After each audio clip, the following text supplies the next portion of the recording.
François Bon, Balzac, roman. On va ouvrir un dossier qui est venu de façon un petit peu surprenante là, sur ma table, mais depuis quelques semaines, reste résistif. Et il s'agit de Caroline Marbouty. Et j'ai deux documents. Un livre là, des années 1920 d'un monsieur Serval qui a rassemblé tout ce qu'on pouvait savoir de cette Caroline. Et on va le lire intégralement en le commentant. Et vous verrez que vraiment, en particulier la question féminine, en particulier la question du statut social de l'auteur femme, on a vraiment là de quoi travailler. Et un autre document qui est juste évoqué ici, mais qui est mis à notre disposition, enfin qui a été publié en 2003. Alors peut-être que vous l'avez, cette revue-là de Paris Musée, un numéro consacré à Balzac et l'Italie. Si vous l'avez, cette vidéo ne vous aidera pas, vous connaissez le texte, mais moi, pourquoi je l'ai redécouvert? Qu'est-ce qu'on savait? Qu'est-ce que je savais comme un peu tout le monde? Qu'en 1836, Balzac part en Italie, oh c'est rigolo, il est accompagné d'une jeune femme, et cette jeune femme, pour faire le voyage ensemble, s'est déguisée en homme. Alors tu vois plein de trucs un peu grivois, un peu comme ça. Tu apprends que cette femme, donc Caroline Marbouty, eh bien évidemment, une fois à Milan, c'est pas la question, le déguisement comme ça tient pas. Donc très vite, elle se réaffirme comme femme, mais on la prend pour George Sand. C'est très bizarre. Bah oui, parce qu'une femme qui écrit, qui vient de France, ça ne peut être que George Sand. Et vous verrez que les lettres, la réticence de George Sand vis-à-vis de Caroline Marbouty va aussi nous renseigner là sur quelque chose que je considère vraiment important. Et par contre, là, dans ce numéro Balzac et l'Italie, alors, moi, je ne suis pas là, je présente ma propre enquête. Le travail a été fait par Yves Gagneux qui est justement le président là, du musée Balzac, rue Renoir, donc gratitude. Et c'est vraiment son travail là que je vais lire. Là, à vous qui vous êtes abonnés là, à la petite clé Balzac, évidemment, je vais vous le mettre à disposition. On va pas évidemment l'éditer publiquement, mais cette frontière là, sinon comment faire? Aller le lire en bibliothèque, il est mis à disposition dans la bibliothèque. On peut même consulter les manuscrits. J'espère bien que j'aurai cette chance-là. Rue Renoir, Caroline Marbouty décédera à Paris, donc en 1890. À 83 ans, cette pauvre dame finira écrasée par un trolley ou un tramway. Et ce texte, c'est 1881, donc on est juste un petit peu en amont. Donc ce texte est écrit en 1881, donc elle a 78 ans. Et vous verrez que dans les condamnations qu'on fait de Marbouty, elle est moitié folle, etc. Oui, mais c'est les séances spirites. Victor Hugo en fait, Balzac en fait. On en a parlé à propos de Ursule Mirouet. Balzac se disait doué de cette possibilité-là d'être médium, d'intervenir dans ces conversations. Donc il n'y a rien d'exceptionnel à ça, mais rien d'exceptionnel au fait que en 1881, 31 ans après sa mort, dans une séance spirite, Balzac dicte à Caroline Marbouty, 78 ans, une relation du voyage qu'ils ont fait ensemble en 1836. Ouverture du dossier, transcription, édition en 2003 par Denis Gagneux, merci. Voyage d'Italie, raconté par Balzac, écrit sous sa dictée spirite. Le 15 août 1881, Paris, rue de Berry, achevé le 22 septembre 1881. Le 19 août 1881, Le Figaro a donné un grand article sur Balzac à l'occasion de l'anniversaire de sa mort, arrivé le 19 août 1851. Moi, j'aurais dit 1850, mais bon, c'était 1850 et pas 1851. Ça commence bien. Après la lecture de cet article, j'ai entendu l'esprit de Balzac près de moi. Je l'ai appelé. Voici ce qu'il a répondu.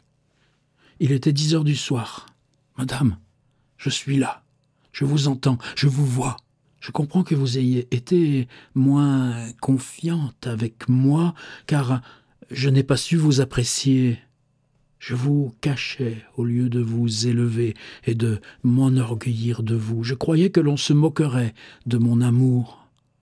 Je vois que vous allez à la cour, et moi, je n'ai pas osé vous avouer. Demain matin, vous m'appellerez, et je vous donnerai des idées pour aller au Figaro. Je lui demande ce qui l'a tué si jeune.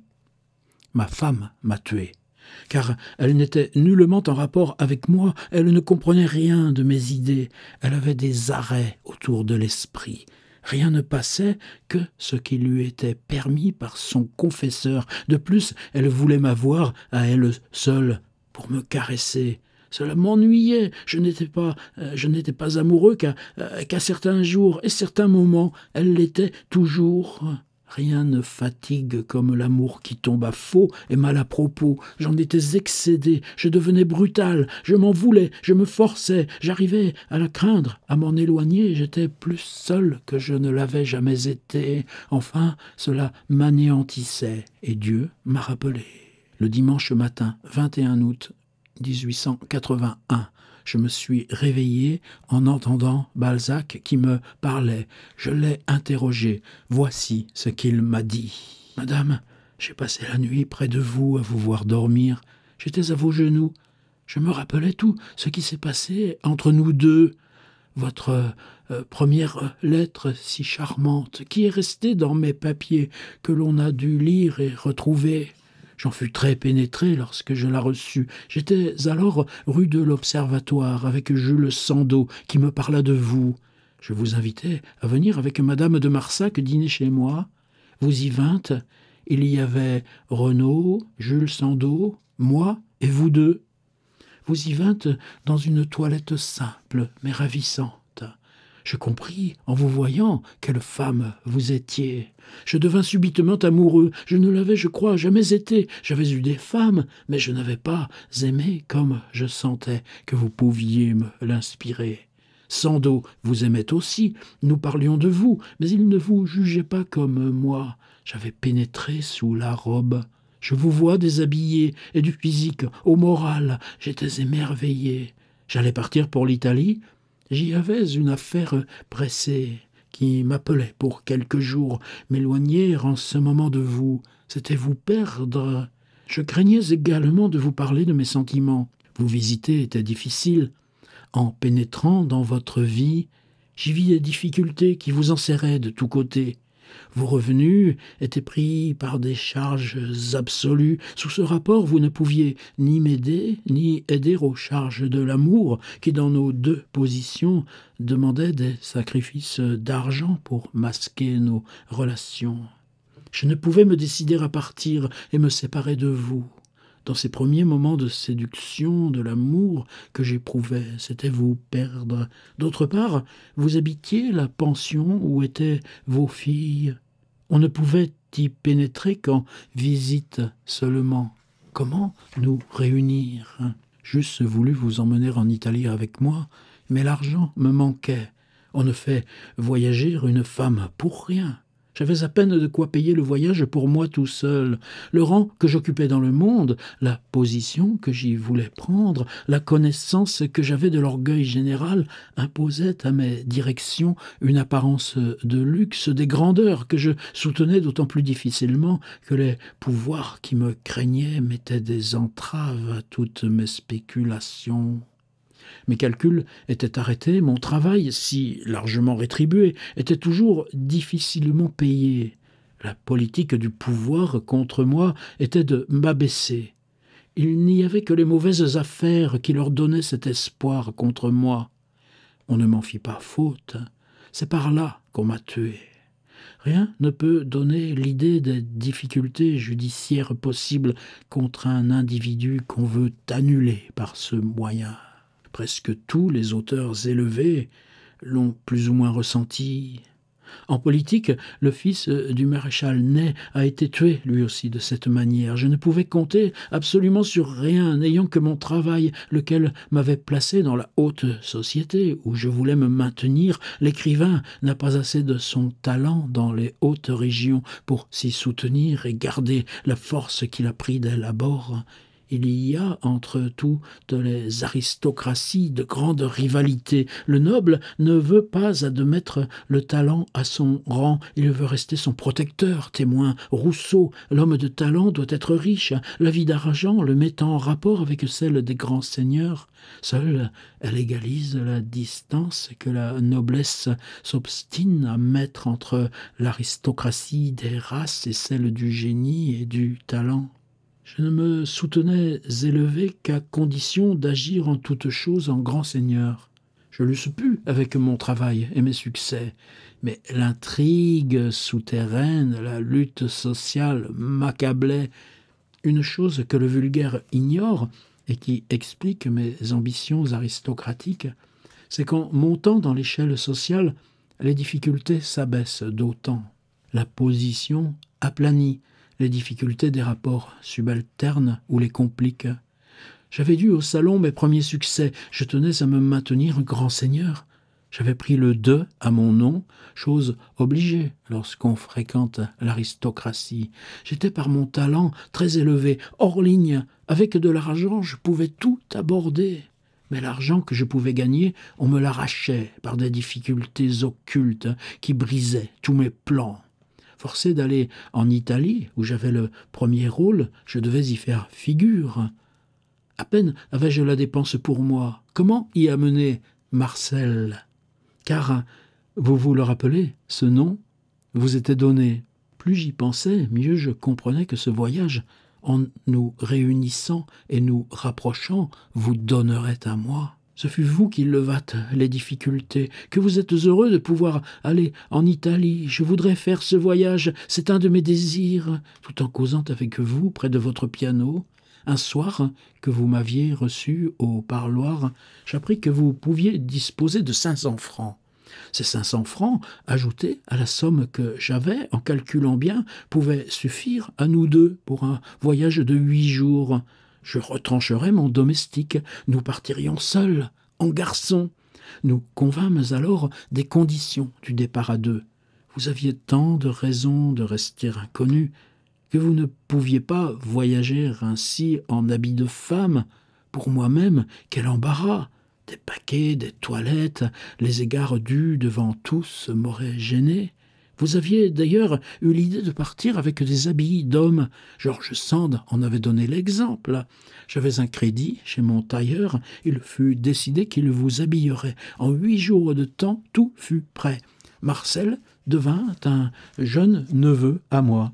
Votre taille élancée vous donnait bon air. Ce fut une joie de vous voir ainsi revêtu. Le jour du départ fixé, vous vîntes chez moi en voiture avec une simple boîte contenant vos effets, une seule toilette de femme et le linge nécessaire à 8 jours d'absence. Arrivé chez moi, la chaise de poste chargée et attelée dans la cour, Jules et moi vous attendaient. Vous montâtes changer vos habits de femme pour l'habillement mâle, tout préparé d'avance. Quand vous descendîtes, la cravache à la main, l'air déterminé, vous étiez charmante, et vous portiez à merveille votre nouveau costume. J'étais ravi. J'espérais que l'intimité du voyage vous forcerait à vous donner à moi. Jusque-là, nous étions restés, vous, une femme du monde, moi, un de vos adorateurs, rien de plus. Vous vouliez bien m'admettre à vous faire la cour et à vous visiter, mais rien encore ne m'avait donné sur vous aucune espèce de droit. Votre assurance de grande dame m'avait tenu à respect, et malgré mes déclarations, vous me traitiez effectivement comme un simple courtisan. J'étais donc plein d'espoir, heureux de vous enlever ainsi, trouvant dans ce voyage, dans ce déguisement, un charme romanesque qui flattait toutes mes vanités, car vous étiez adorable. Votre esprit m'avait charmé, étonné, ravi, mais la beauté de votre corps idéal, que la figure plus expressive que belle ne faisait pas deviner, se révélait à moi. Tout était disposé dans la voiture pour que vous vous y trouviez bien. J'avais fait placer des coussins et des provisions. Il faisait un temps superbe. Jules nous regardait avec envie. Ce sentiment qui fait la base de son caractère l'a toujours dominé. L'envie est de désirer ce que les autres ont préparé ou conquis. Sandeau était incapable de rien organiser, c'était là sa nature. Je le vois d'ici, avec sa physionomie masquée. Il m'en voulait de ce bonheur qu'il n'eût pas su atteindre, car il manquait des conditions voulues et de l'esprit d'organisation et de résolution que demandait ce voyage, pour lequel il fallait plus que de l'esprit. Il fallait savoir, oser, connaître le monde, prendre une charge énorme devant l'opinion, devant les subalternes, connaître les limites qu'on pouvait aborder et non franchir, inspiré par mes actions confiance à la femme qui se fiait à mon honneur. J'avais tout calculé. Le monde accepte ce qui est fort. C'était une force de voyager à grande guide avec une femme distinguée que l'on peut présenter à tous sous le double mystère d'un voyage désiré par une femme qui a intérêt à se cacher. Exposer cette bonne fortune, n'était-ce point établir ma valeur aux yeux de tous ? Faire l'envie de tous les hommes, donner à la galanterie la même élévation que celle que j'avais donnée à mon talent ? Bref, j'étais orgueilleux de pouvoir mener à bonne fin cette aventure singulière. Notre plan était fait, pas de domestique, un voyage de garçon. Je ne quitterai pas Marcel d'une minute. Je la présenterai partout comme une femme du monde, curieuse de faire ce voyage de 8 jours en Italie, incognito, en toute liberté, laquelle avait bien voulu me choisir pour l'accompagner. De galanterie, pas un mot. Chacun pourra penser ce qu'il voudra. Vos habitudes du grand monde, votre tenue aristocratique, si vous y étiez accueillis, ferait taire tous les soupçons. Tels étaient nos plans. Nous étions rue de l'Observatoire, au bout de Paris, quand nous l'eûmes dépassé au grand galop des chevaux de poste et arrivés en pleine nature, j'essayais de vous témoigner mon bonheur. Vous étiez radieuse, gaie, épanouie. Vous vouliez rester dans ces conditions, ne rien changer à notre intimité. Je m'arrête, car, mia cara, je vous sauve les reproches. Mais je sentis alors, après quelques lieues parcourus hors Paris, que vous n'aviez pour moi ni exaltation de sens, ni de passion. Je vous plaisais, vous m'aimiez pour mes talents, mon esprit, mais vous gouverniez vos passions comme vous gouvernez les rênes de votre cheval en gardant la maîtrise. Je voulais une femme, vous n'étiez qu'une amie, un loyal camarade, un charmant compagnon. Vous rappelez-vous, ma cara, mon mécompte, je ne pus le cacher, ma cara diva, j'en ai bien souffert. Aimez-moi maintenant pour cet échec que vous me fîtes subir alors. La femme du monde demande un amour particulier. Elle ne devient femme sensuellement qu'à la longue. Habituée depuis l'enfance à refouler toutes ses sensations, elle a plus que les autres femmes la force qui gouverne le corps. Je vous croyais sensuelle. La nature vous a fait ainsi, mais l'éducation vous a donné de telles habitudes sur vous-même que vous restez libre devant le danger. Le voyage fut charmant. Arrivés à la grande Chartreuse que je voulais vous faire connaître, nous mîmes pied à terre. Nous avions pris des mules pour entrer dans les bois. La beauté de ce bois vous étonnait. Son silence, cette grande nature nous unissait, mais les muletiers étaient entre nous. Arrivés à la Chartreuse, nous demandâmes à entrer, j'envoyai ma carte au prieur, il vint nous recevoir, il vous regardait sournoisement. On nous reçut dans le parloir, mais seul je fus admis à entrer dans le couvent. Les Chartreux avaient compris que vous n'aviez pas les conditions d'entrer chez eux. Ils ont objecté votre jeunesse et vous ont refusé. Sortant de là et remontés sur nos bêtes, nous avons côtoyé un clair ruisseau qui serpente à travers les arbres, plein d'ombre, de mystère et d'eau transparente d'où scintillaient les cailloux de leur fond. Vous rappelez-vous, Macara, votre désir de vous y baigner?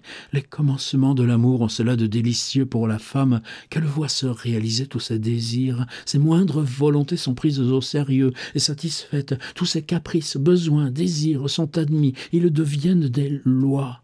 Ce ruisseau attirait vos regards envieux. Qu'il serait bon de s'y baigner, disiez-vous. À l'instant, on choisit une place, la meilleure, on vous descendit de votre mule, et vous arrivâtes à travers les broussailles jusqu'au ruisseau doré par de longs rayons du soleil que les grands arbres s'arrêtaient et morcelaient. J'allais enfin pouvoir vous aider à ce jeu du bain et m'y mettre moi-même. Macara, vous refusâtes de vous y mettre si je ne m'éloignais. Votre fatigue était extrême, ce bain pouvait vous remettre, la selle de votre mule vous blessait, disiez-vous, mais si je ne jurais pas de remonter et de m'éloigner, vous renonceriez au bénéfice de cette ablution devenue nécessaire. Votre volonté était inébranlable, quoique doucement exprimée, je dus céder. Je ne veux pas dire ici ce qu'il m'en a coûté. Oh, les rêves divins que mon imagination me donnait pendant les quelques minutes que dura mon absence. Je vous avais sans doute effrayé. Vous n'ôtâtes que votre pantalon, et vous asseyant sur l'eau courante avec votre redingote qui vous garantissait à tous les regards, même à ceux du soleil qui vous cacha, lui aussi, subitement. Vous n'y restâtes que peu d'instants. J'avais promis. Mais comment tenir ma promesse?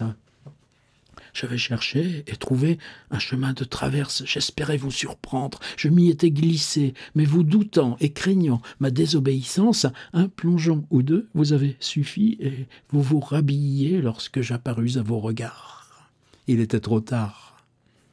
Le souvenir du ruisseau de ce bois des Chartreux, ce rêve qui pouvait vous montrer à moi entièrement nu, plongeant dans cette eau cristallisée dont le courant caressait hardiment vos charmes, est resté dans mon souvenir. Peintre, je l'eus retracé, poète, écrit, romancier, il a pris l'art et l'amour s'en était saisi. L'amour-propre l'a gardé comme une blessure faite à mes pouvoirs sur vous, le cœur comme un regret irréparable.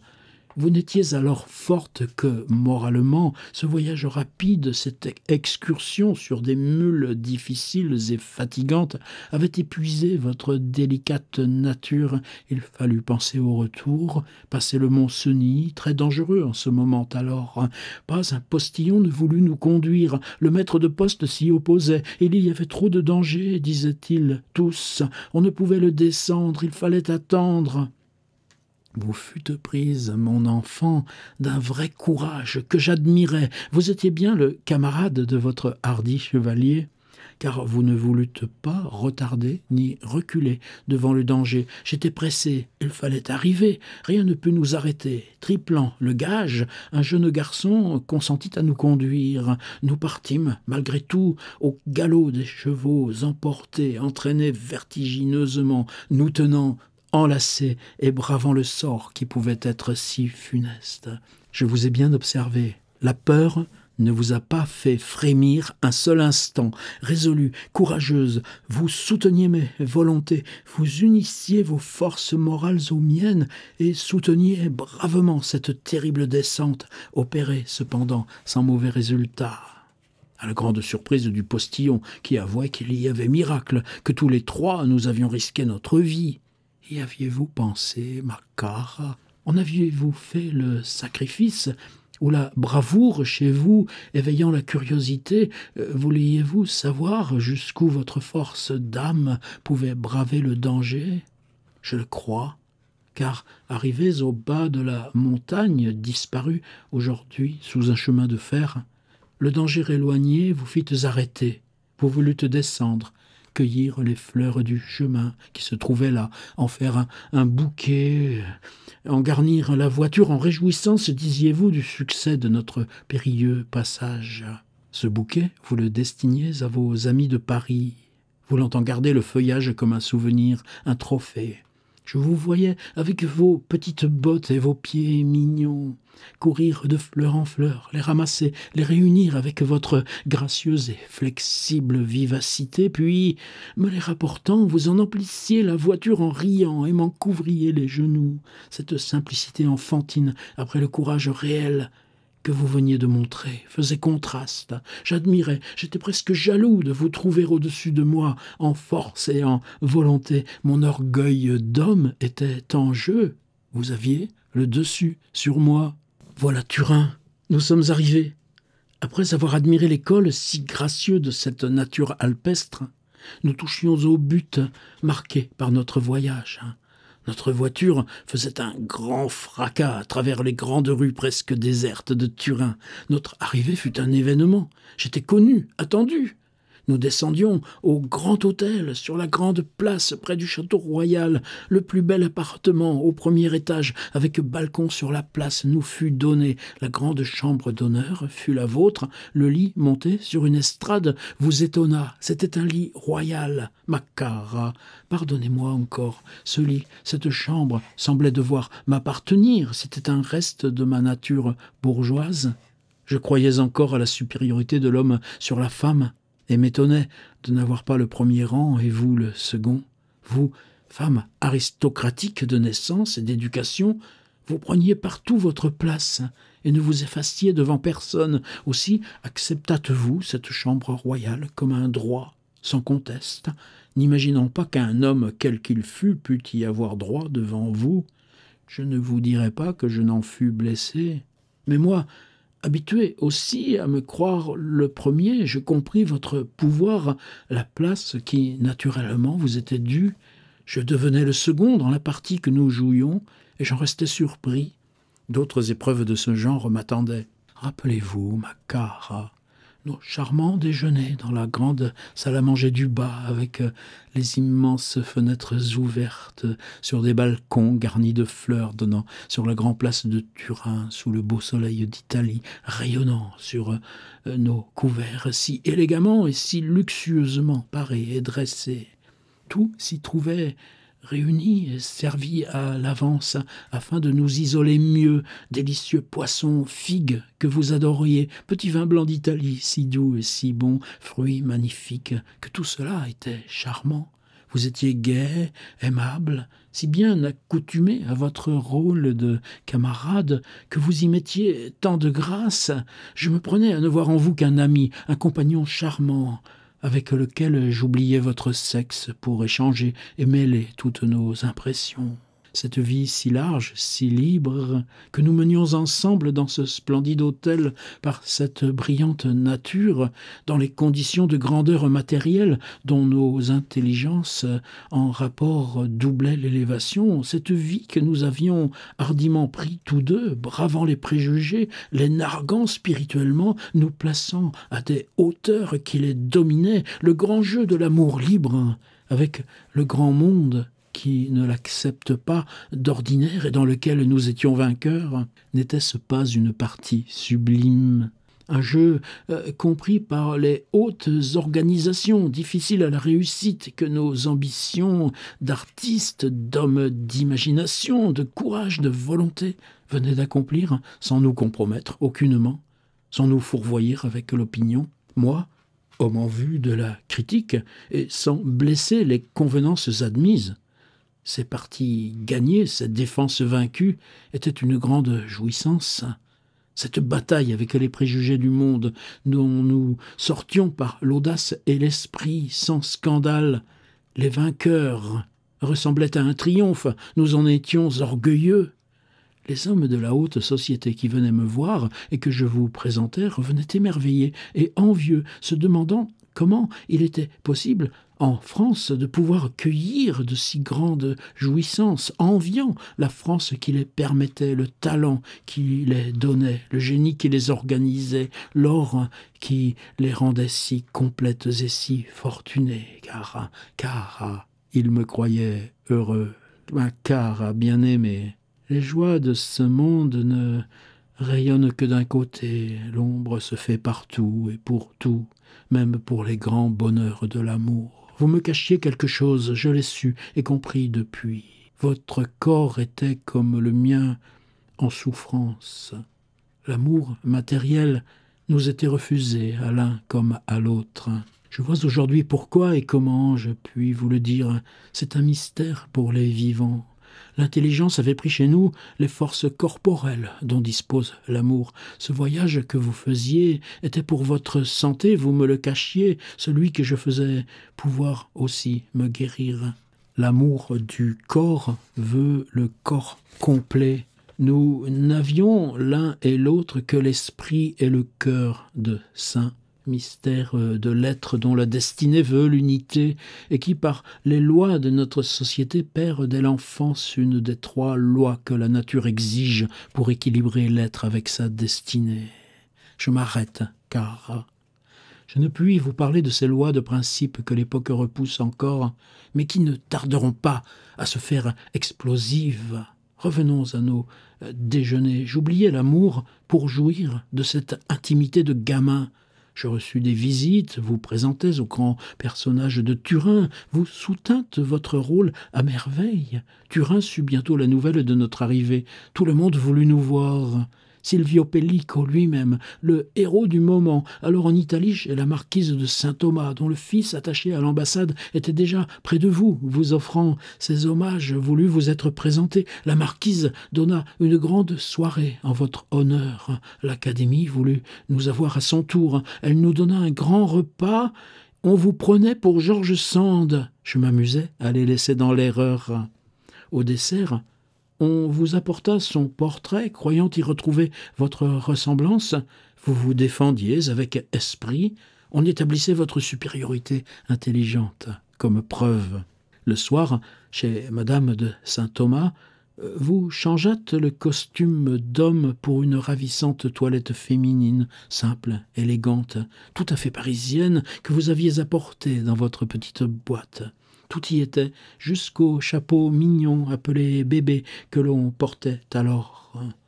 Vous apparûtes sous un nouveau jour. Silvio Pellico passa presque toute la soirée près de vous. Il vint le lendemain nous visiter, vous écrivit. Rien ne manqua à vos succès. Le mien fut éclipsé par le vôtre. Vrai, j'en ai eu du dépit. Mes calculs étaient tout autres. Vous deviez m'élever, et c'est moi qui vous servais de marchepied. Devant vos succès de toutes sortes, je restais forcément le second. Mes délicatesses d'homme, de gentilhomme surtout, me faisaient une loi de laisser ignorer mon amour pour vous. N'était-il pas convenu que vous passeriez pour mon camarade? Tout le monde était en droit de vous faire la cour, et tous s'y essayaient. Cette disposition nouvelle pour moi, qui n'était pas de la jalousie mais du mécompte, je la ressentis vivement. Elle porta dans notre intimité un peu de froid. L'homme de talent est un composé d'amour-propre. Le mien était embarrassé de vos succès qui me créaient un nouveau rôle. L'argent allait nous manquer. Nos 8 jours allaient expirer. Je vous avais ouvert les portes de la haute société italienne, mais il fallait partir. Votre curiosité satisfaite vous fit accepter le départ. L'argent manquait pour poursuivre jusqu'à Milan où nous devions aller. L'écuyer du roi de Piémont vint vous offrir de monter à cheval avec lui et visiter la Soumergue, tombeau des princes de Savoie. On mit à votre disposition l'écurie royale.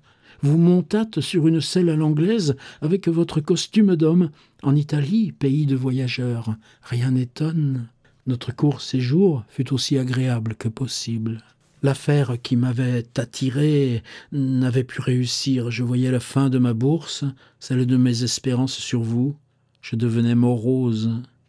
La femme, pour moi, n'a jamais été une idole. Je croyais devoir être la sienne. Je m'étais trompé. J'avais besoin d'adoration et il me fallait en donner. La fatigue des affaires, celle du voyage, la nécessité de tout acquitter et le défaut d'argent me préoccupaient. Je n'étais plus aimable, je le sentais. Ma bien-aimée, car vous rêviez l'homme chevalier, je cherchais la femme subalterne. 2 directions différentes.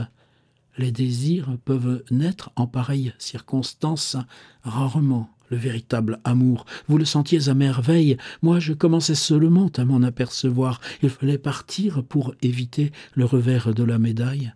Le 22 octobre 1881, soir, Balzac m'avait dit de l'appeler, qu'il viendrait me parler. Je l'ai fait. « Madame, je vous ai annoncé que je viendrais vous donner des conseils. Oui, bien me voilà. Je vous dois un appui, car je suis très coupable d'avoir négligé votre amitié et d'être resté éloigné de vous, alors que vous deviez compter sur mon appui, sur mon affection, sur ma protection. Oui, mais ma vie a été si tourmentée, si tumultueusement labourée. J'ai été piétiné par tant de fatalité, d'adversité, de malveillance, que les forces humaines ne pouvaient suffire. Je restais impuissant. L'homme, avec ses volontés, ses forces intellectuelles, ses moyens physiques, peut poursuivre un but, mais à la condition de pouvoir l'atteindre avec son courage et ses travaux. S'il accepte la lutte, elle doit être franche et ne pas dépasser les forces humaines. J'ai déployé tout ce que l'humanité peut donner de forces et de volonté pour arriver au but que je pouvais apparemment atteindre, Dieu m'en ayant donné les moyens. Mais avec les difficultés naturelles, j'en ai rencontré de calculées. La rivalité est devenue vengeresse, la jalousie, haine, l'imbécilité, persécution. L'État m'a craint, l'Église m'a honni. Le monde, étonné, s'est fermé devant moi. Les savants stupéfaits de tant d'ardeur, de volonté, d'audace, et je peux dire de tant de vérités révélées, se sont sentis ruinés. Je n'ai trouvé pour moi ni une force sociale, ni une force morale, ni l'appui général de l'opinion que j'avais lieu d'attendre. J'ai lutté seul, presque absolument. Sur la fin de mes jours, je me suis trouvé si faible, si écrasé, ou plutôt si méconnu devant cette phalange généralement effrayée, en face de tous les préjugés soulevés et ameutés contre moi, que cherchant un appui et n'en trouvant pas, j'ai eu recours à la femme. Je me suis marié. Croyant trouver là un repos, une force, une position, ainsi que le lutteur qui revient en arrière pour reprendre son élan, Dieu veut l'unité, il demande avec nos forces l'amour qui nous unit. Il a besoin de l'amour des forces, d'efforts, des volontés humaines pour son œuvre. Il ne nous aide que dans ces conditions. J'étais arrivé à être acculé. Seul contre tous, parents, pouvoir, opinion, monde, science, tous se soulevaient contre moi. Je suis tombé. Cependant, aujourd'hui, on revient sur mes écrits, on les élève, on les applaudit. Bizarre destinée du talent transcendant, nul n'en comprend la portée. Il faut des siècles, des années pour que l'œuvre élevée soit reconnue comme telle. La médiocrité tient les rênes. Elle mène le monde. L'être élevé, comme le soleil, doit rester éloigné de tout, vivre de son œuvre, indépendant. Je le comprends ainsi, je vivais retiré, mon travail l'exigeait. On brisa mes ressources financières, celles de mon intérieur, par des difficultés judiciaires qu'on me jetait aux jambes pour m'empêcher de produire. Quand j'en parlais, nul ne comprenait. On accusait mes désordres. Caro mio. Vous savez, si j'étais prodigue, si je vivais luxueusement, personne n'a eu de vie plus simple que la mienne. Nul n'a eu plus besoin que moi d'un intérieur organisé, brisé sans cesse dans mes calculs, n'ayant de ressources que par mon travail. Mon organisation, quelque bien préparée qu'elle fût, ne pouvait se soutenir. Trahi par mes amis, isolé par le pouvoir, poursuivi par des intérêts cachés, j'ai vécu dans la lutte, pressurant mes esprits pour exprimer d'eux les vérités qu'ils possédaient, voulant donner au monde une œuvre complète qui pût servir à peindre pour l'avenir, notre époque actuelle, cette œuvre gigantesque que bien peu de cerveaux peuvent comprendre. Je pouvais l'achever, elle reste incomplète. La justice me revient. À mesure que ma personnalité s'éteint, s'éloigne, s'oublie, on ne voit plus que l'œuvre. Et sans partialité, on la juge aujourd'hui, non ce qu'elle vaut encore, mais l'avenir, comme pour Molière, comme pour Rousseau, comme pour tant d'autres, grandira mon œuvre des lumières que les siècles amèneront. Elles permettront d'en juger la portée. Portée trop haute pour son époque, puisqu'elle n'a pas été suffisamment comprise et que la suspicion, la crainte, le doute, la rivalité, l'incompris ont éloigné de moi, ce qui dédommage l'auteur de tous les efforts, la gloire de son vivant, la reconnaissance, les honneurs publics, public, la sympathie humaine générale, l'appui voulu par l'homme et par Dieu, car la force, sans l'amour, ne mène pas au but. Ma cara mia. Après cet exposé, vous comprenez du reste ce que je me trouvais près de vous, impuissant, malheureux, incapable de répondre à vos justes désirs d'artiste. L'aviez-vous compris? Ne m'en avez-vous pas gardé rancune? Hélas, mia, j'en souffrais plus que vous, mais réduit comme je l'étais à une vie de misère, je n'osais vous approcher. Plus vous me sembliez élevé, plus je me replongeais dans l'ombre en m'effaçant. J'ignorais, ou plutôt je n'osais croire à la grandeur de vos idées qui m'auraient accueilli malheureux plus qu'heureux. Aujourd'hui, je lis dans votre âme, j'y puise la vérité. Elle est si noble, si grande que vous n'eussiez pu me relever si je vous eusse suffisamment compris. Dieu avait sur vous d'autres destinées. Allez à lui, il vous gouvernera. Moi, je ne puis rien auprès de ses rayons, et vous avez su les attirer. Servez-vous-en pour vous élever. Je le lui demande comment? En allant à Dieu. Comment le distinguer par vos voix? Dites-leur de marcher, elles iront où il faut. Adieu, car adieu ma bien-aimée. Je descends des hauteurs où Dieu m'a placé pour nous voir, vous parler, vous aimer, en attendant la mort qui réunit ceux qu'on a aimés sur la terre. Et donc, ce texte qu'écrit Caroline Marbouty à 78 ans, quelques années avant de mourir, pauvre vieille dame, dans la misère, écrasée par un trolley à Paris, donc sous la dictée spirite de Balzac, 30 ans après sa mort.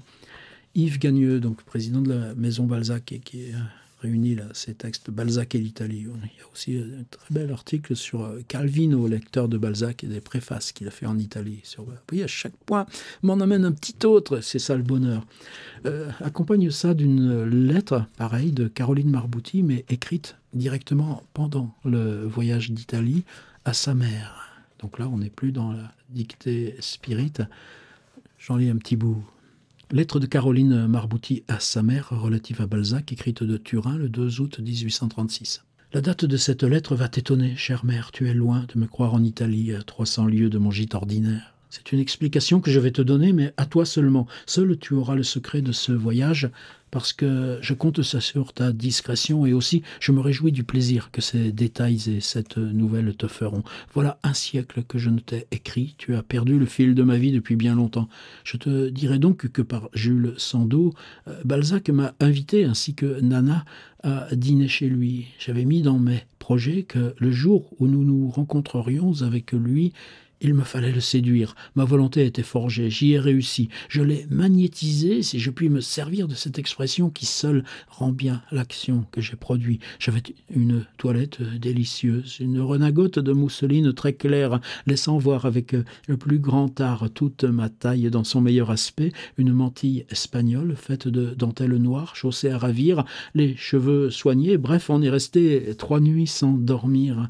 Ce fait, redit à des indifférents, m'a été confirmé depuis par lui-même.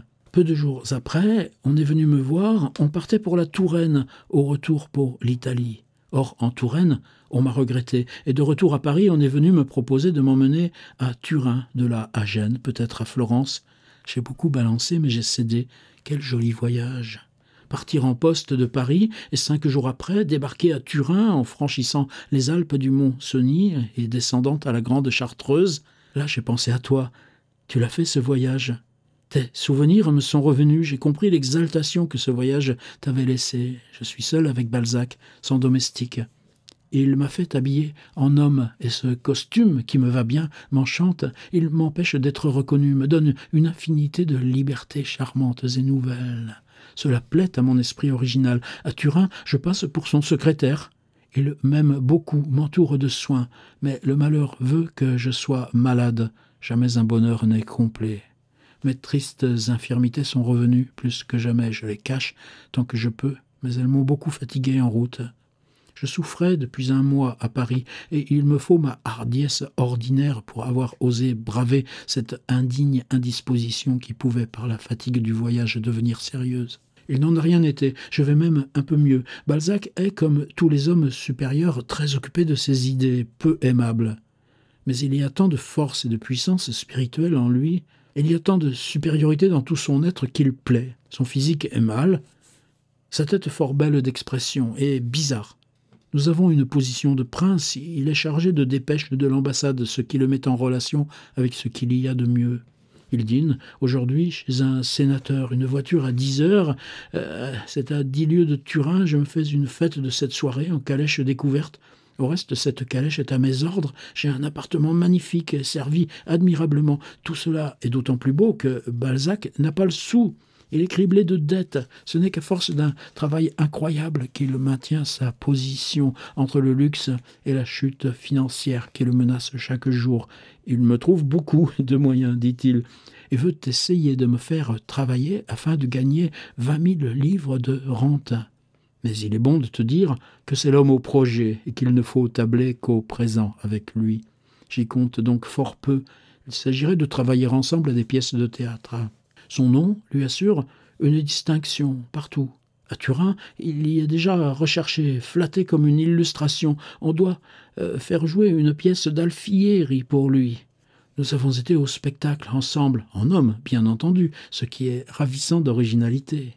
Je ne sais encore le temps qu'il séjournera ici. Il y a des affaires. J'ai laissé mes filles à la pension, bien recommandées. On me croit à la campagne. Mon voyage sera de 20 jours, nul n'en saura rien. Il est curieux, pour la philosophie et l'observation du caractère, de connaître d'aussi près les grands hommes. Dupuytren et Balzac me sont deux études intéressantes dans lesquelles je retrouve des rapports.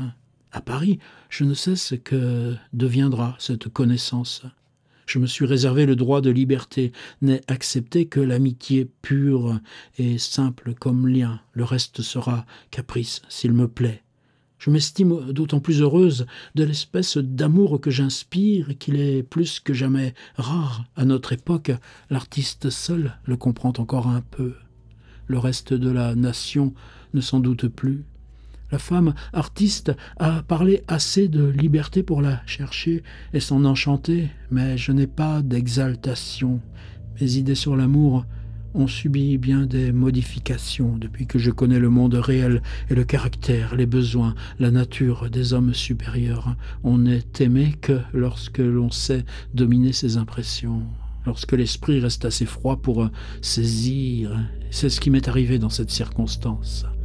Mais serais-je toujours aussi maîtresse de moi? Voilà la grande question. Balzac est très bon, égal, loyal, comme les grands caractères, mais plus occupé d'avenir et d'ambition que d'amour et de femme. Pour lui, l'amour est nécessaire comme jeu physique. Or, de là, toute sa vie est au travail. Cette condition me plaira-t-elle toujours et surtout satisfera-t-elle mon besoin d'amour? Je crains que non. Mais le sien est ainsi, il faut l'accepter tel quel. Voilà, Caroline Marbouty, donc ce texte de 1880, sous la dictée Spirit de Balzac, 30 ans après sa mort, est un écrit contemporain, là, de ce voyage avec Balzac en Italie. Merci encore Denis Gagneux, Balzac et l'Italie, publié en 2003. On arrive encore à le trouver, je l'ai trouvé sur eBay. Et deuxième versant, Caroline Marbouty, la vie, l'œuvre, est presque comme une idée de réhabilitation. Vous verrez, j'ai besoin que vous soyez avec moi là, dans ce voyage qu'on va faire, parce que il y a du lourd.